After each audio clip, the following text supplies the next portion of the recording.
And I was thinking to myself, like, why does that happen? And I think actually it's because a lot of us are broken inside. So we don't fix the stuff that's broken. We mask over it. You know, so it's like I grew up without, I suffered, I was told I'm worthless. Now that I have it, I'm going to show everybody. Because if they affirm to me that I am, then I must be. And it's not until you get to a stage where you realize the affirmation is not necessary, that you're truly free. So as you build your business, I'm telling you now that if it's the external affirmation you're looking for, you're going to sickle. You're not going to get it, guys. It's hard, and it's not unless you walk the journey, right? It's when you are in it that you're like, why don't they get it? Yeah? The world they're losing their minds. Have you ever seen something that nobody else sees, but you know it's there because you can see it?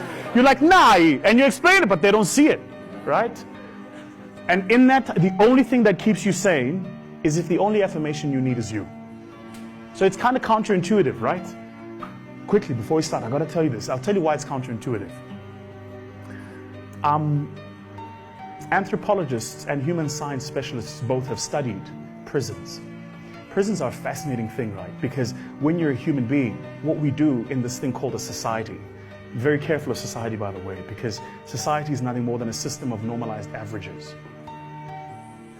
So what it is we all come together and we go, well, for there to be order in any system that can grow exponentially, ergo population growth, we need a system to manage it.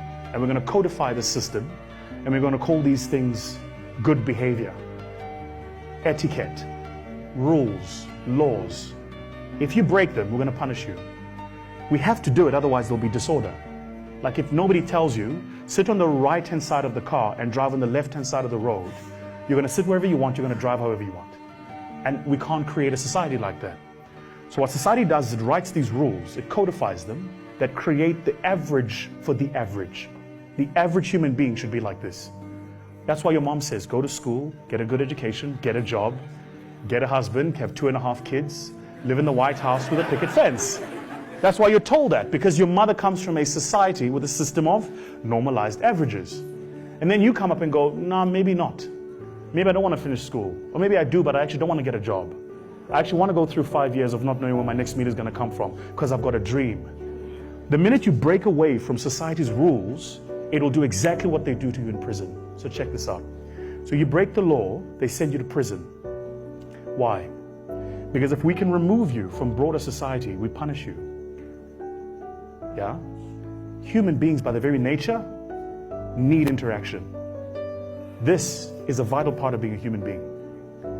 When you're in prison and you break the rules, what do they do then? They put you in isolation.